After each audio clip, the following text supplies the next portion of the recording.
परीक्षित ने कहा सुनो एक बात बताएं। बोले हाँ। बोले देखो ये हमारा राज्य है और हमने प्रतिज्ञा कर रखी कलयुग को हम आने नहीं देंगे, तुम्हारा राज्य नहीं चलेगा। 4 जगह हम तुम्हें दे देते हैं, उन 4 जगह में तुम केवल रहो, उसके अलावा 5वीं जगह तुम दिख मत जाना। बोले हाँ महाराज बता दो। कहा जहां जुआ खेला जाता है वहां जाकर के रहो।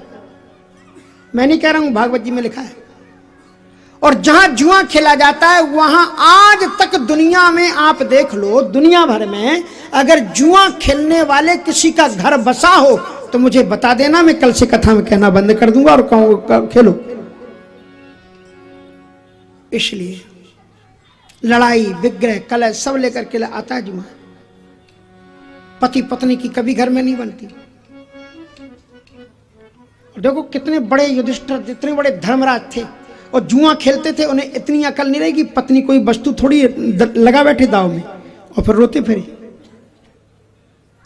इतने बड़े सत्यवादी, कोई भगवान मानता है इनको?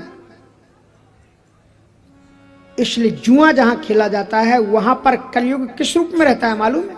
छल छद्म के रूप में जुआ वहां पर रहता है।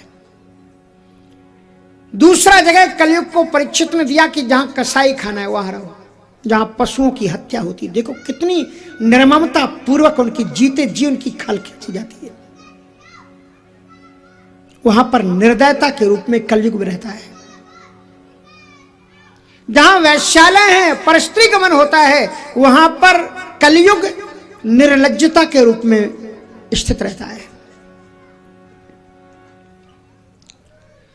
और उसके बाद में बताया कि जहां शराब पी जाती है वहां पर कलयुग दम्भ के रूप में रहता है। जब कोई शराब पी लेता है फिर उसे ना बाप दिखाई पड़ता है ना माँ दिखाई पड़ती है, उल्टू पटांग गाली गलौज वो सबको कर डाले। 4 जगह कलयुग का निवास। कलयुग ने कहा कि महाराज चारों जगह आपने गंदी बता दी, थोड़ी एक आध साफ स्वच्छ भी बता दो। कहा गोल्डन, सोने में रहो। माताएं ध्यान रखना, कथा है ना, कथा में जो माताएं गोल्डन की बड़े बड़े हार पहन करके आती है ना, फिर बाद में कभी कभी रोती है, क्योंकि आरती में दोनों तरह के लोग आते हैं यहाँ पर। कुछ लोग कथा सुनने नहीं आते, तुम्हारी हार ही देखने आते हैं। जहां से तुम ऐसे ऐसे मस्त होकर के ताली बजाओगे पार, फिर रोगे, फिर कहोगे महाराज बोल दो हमारा हार चला गया। घर जाके अब हम क्या कहेंगे? क्या कहेंगे? महाराज ने पहले ही दिन मना कर दिया। हाँ, का दिखावा करना, सबको मालूम है तुम बड़े पैसे वाले हो, खूब तुम्हारे पास में सोना चांदी, दिखाने खाने से कुछ नहीं होता है। आचरण दिखाओ, व्यवहार दिखाओ, ये सब क्या चीजें दिखाने की चीजें हैं। हमने देखा, आप हमारे कभी अमेरिका में जो लोग गए होंगे उनसे पूछ लेना, कोई नहीं वहां सोने होने के डाल करके चलता है। हाँ, परेशान कर रखा पतियों को, दूसरों के जिला दो बोला दो, कादर हो का कलयुग में सोने में जाकर के निवास करो। राजा परीक्षित ने दे दिया कि ओके रहो सोने, हमें कोई मतलब ही नहीं सोने में। राजा तो साधु थे। और ज्यों ही कहा बेटा बोले अब दिखाते हैं हम तुम्हें हम भी क्या है। सोने का वो क्या गए, अपने घर गए। और घर जाने के बाद में उनके मन में आया यार रोज यही मुकुट पहनते रहते हैं हमारे यहाँ इतने, क्योंकि पांडवों ने बड़े बड़े राजाओं को जीता था, सबके मुकुटों ने। जब किसी राजा को जीतते थे उसका मुकुट छीन लेते थे, हार जाता था वो मुकुट उतार के दे देता था। सबके मुकुट रखे हुए थे। उस दिन परीक्षित की ऐसी बुद्धि घूमी कि उन सारे मुकुटों के बीच में जरासंध का मुकुट चमकता हुआ दिखलाई पड़ा। तो आज तो ये मुकुट पहनेंगे, बड़ा अच्छा लग रहा है। ध्यान रखना, जूते दूसरे के कपड़े नहीं पहनना चाहिए, क्योंकि जिसके तुम कपड़े या जूते पांव में डाल दोगे ना, बुद्धि भी तुम्हारे अंदर घुस जाएगी उसकी जाएगी। इसलिए अपने कपड़े पहनो। दूसरे लोगों की आदत होती, किसी का भी कपड़ा डाल लेंगे, किसी का भी जूता डाल लेंगे, किसी का भी कोट पहन लेंगे। इसलिए अपने कपड़े। महाराज उन्होंने दूसरे का मुकुट डाल लिया, जिसका मुकुट पहना उसकी बुद्धि आ गई। जो हरदम महात्माओं का सम्मान करते थे, उन्होंने जंगल में जाकर के समीक ऋषि ने उनका उठ करके स्वागत नहीं किया, उनके गले में मृत सर्प लटका दिया।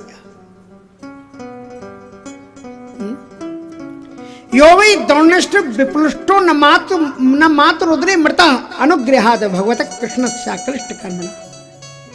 जो मां के गर्भ में नहीं मरा, मालूम कैसे वो मरा? एक ऋषि के श्राप से मरा। सवै द्रोणश्च विप्लुष्टो न मातु रुद्रे मृता अनुग्रहाद भगवत कृष्ण शाकृष्ट कर्मणा। ब्रह्म कोपोत्थात यस्तु। इसलिए उसका परिणाम क्या हुआ? मृत सर्प उसके गले में लपेट करके चले आए। उन्होंने सोचा कि मैं तो राजा हूं और राजा के स्वागत में तो महात्माओं को भी उठ करके खड़ा होना चाहिए। सचमुच में राजा में भगवान का अंश होता है, महात्मा को भी राजा का सम्मान करना चाहिए, शास्त्र कहते हैं। लेकिन यदि वो महात्मा ध्यान अवस्था में बैठा हुआ हो तो राजा का कर्तव्य है कि वो उसको प्रणाम करके चला आए, उसे जगाए नहीं। ध्यान में बैठे हुए थे महाराज समीक ऋषि और उसको ये लगा, राजा परीक्षित को ये लगा कि ये महात्मा नाटक कर रहा है, हमको दिखा रहा है हम बहुत बड़े सिद्ध हैं, भजन में बैठ गया मुझे दिखाने के लिए, प्रभावित करने के लिए। इसलिए एक सर्प को, मृत सर्प को उसके गले में लपेटा और चलाया। उसके पुत्र श्रृंगी को जब पता लगा, उसने वहीं से श्राप दे दिया। कितपर्णा नदी में बैठा हुआ संकल्प कर रहा था, उसी समय संकल्प बदला और कहा, इति लंघिति मर्यादम तक्षिका सप्तमे हनि दंक्षितिष्म कुलांगारम शोधितो में ततद्रोहम। ए राजा, तुमने अपनी मर्यादा का उल्लंघन किया है। प्राचीन काल में जब राजा लोग ऋषि मुनियों के आश्रमों में जाते थे तो ये सोच लेते थे कि ऋषि मुनियों के आश्रमों में मेरा राज्य नहीं है, इसलिए बाहर ही रथ छोड़ देते थे और अपना मुकुट उतार करके महात्माओं के पास जाते थे। श्रृंगी ऋषि ने, समीक ऋषि के पुत्र ने श्राप दिया, तूने मर्यादा का उल्लंघन किया, एक ऋषि के गले में सर्प लटकाया तूने, इसलिए मैं तुझे श्राप देता हूं, दंक्षितिष्म कुलांगारम शोधितो में ततद्रहम। 7 दिन के बाद में तक्षक सर्प के द्वारा डसे जाने से तेरी मौत हो जाएगी राजन, तेरी मौत हो जाएगी। इति लंघित मर्यादा। ये महाराज रोता हुआ बालक अपने पिता के पास आया। समीक ऋषि ने आंखें खोली तो देखा बेटा रो रहा है, गले में देखा सर्प पड़ा हुआ था, उन्हें हाथ से उठा करके बाहर रख दिया। कहा बेटा रो क्यों रहे हो? कहा मेरे जैसे पुत्र के होते हुए पिताजी आपका अपमान हुआ, लेकिन मैं भी आपका बेटा हूं, मैंने राजा को श्राप दे दिया है। कहा ठहरो ठहरो, मुझे ठीक से बताओ क्या हुआ है? कहा परीक्षित आया और आपके गले में ये डाल करके तो मैंने उसको श्राप दे दिया। क्या श्राप दिया तुमने? कहा वो 7वें दिन मारा जाएगा सर्प के डसे जाने से। समीक ऋषि ने अपना मत्था ठोका, क्या अनर्थ कर डाला तुमने? सत्य कहा है, अगर बच्चों के हाथ में तुम पिस्तौल पकड़ाओगे तो किसी ना किसी दिन वो अनर्थ कर डालेंगे। और तेरे मन में जो ब्राह्मण बच्चा होने के कारण तूने जो ब्रह्म गायत्री जप का जो तूने जाप किया, उसका तेज तेरे अंदर में था, उसने गलत प्रयोग तूने कर दिया। एक ऐसे राजा को श्राप दिया जिसने सदैव महात्माओं का सम्मान किया, ब्राह्मणों का, जिसने हरदम पूजा की, हरदम तुम्हारा सम्मान किया। अगर उसके द्वारा कभी अपमान हो जाए तो जरा ठहर करके सोचना चाहिए कि जो हरदम अच्छे काम करता है उसने ऐसा काम कर्म क्यों किया। रामचरितमानस में एक ऐसे राजा को ब्राह्मणों ने श्राप दिया जिसमें भगवान ने उनको डांटा कि विप्रहु श्राप विचारे न दीना, विप्रहु श्राप विचारे न दीना, नहीं अपराधे भूपे कछुकी, नहीं अपराध भूप कछुकीना। इसलिए अच्छा नहीं किया। ये तुमने प्रायः साधवा लोके परैर द्वंद्वेषु योजिता। साधुओं का स्वभाव क्या होता है जानते? दूसरों के द्वंद्व में अपने आप को संयोजित नहीं करता। प्रायः साधु लोके परैर द्वंद्वेषु योजिता, सुख और दुख की स्पृहा को छोड़ देता। रागत द्वेष में पड़ करके तुमने श्राप दे डाला, तुमने अपने धर्म का परित्याग किया है। अब एक काम करो, जो श्राप होना था वो तो हो ही गया, कम से कम मरने के पहले राजा को बता तो दो कि उसकी मौत होने वाली है 7 दिन में, इसलिए 7 दिन के पहले वो कोई अच्छा कर्म कर ले। लेकिन बताना नहीं पड़ता है। राजा परीक्षित ज्यों ही घर लौट करके आए और उन्होंने अपना मुकुट उतार करके रखा, कलयुग ज्यों ही नीचे उतरा, राजा रो उठे। महीपतिस्त्वत् तत्कर्म गर्वीयं विचिन्तयन्नात्म कृतं सुदुर्मना। राजा आकर के सिर पटक पटक करके रोकने लगे कि मैंने ये क्या कर डाला, मैंने एक महात्मा का अपमान किया।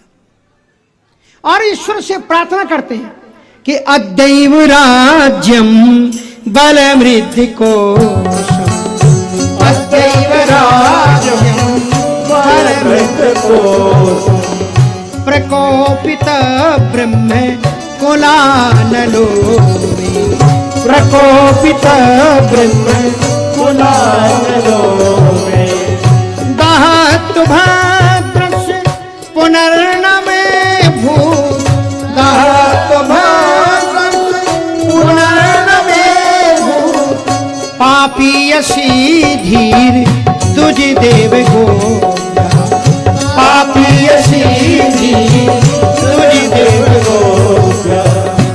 हाय ये मैंने क्या कर डाला, अहो इमं पश्यत में विनाश, मैंने ये क्या कर डाला।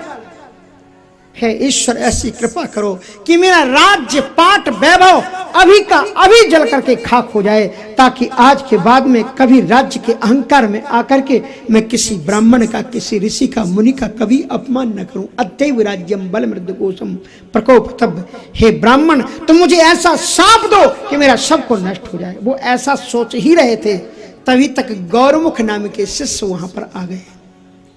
राजा को रोते हुए देखा, बोले राजन क्यों रो रहे हो? कहा महाराज मुझसे बहुत बड़ा पाप हुआ है, श्राप दे दो मुझे, हम जीना नहीं चाहते एक महात्मा का अपराध करके। गौरमुख के आंखों में आंसू आ गए। कहा महाराज हमारे गुरु तो बहुत महान है, उन्हें तो आपके प्रति भी कोई भी क्रोध नहीं आया, लेकिन भवितव्यता को कौन टाल सकता है? उनके पुत्र के द्वारा आपको श्राप हो गया है।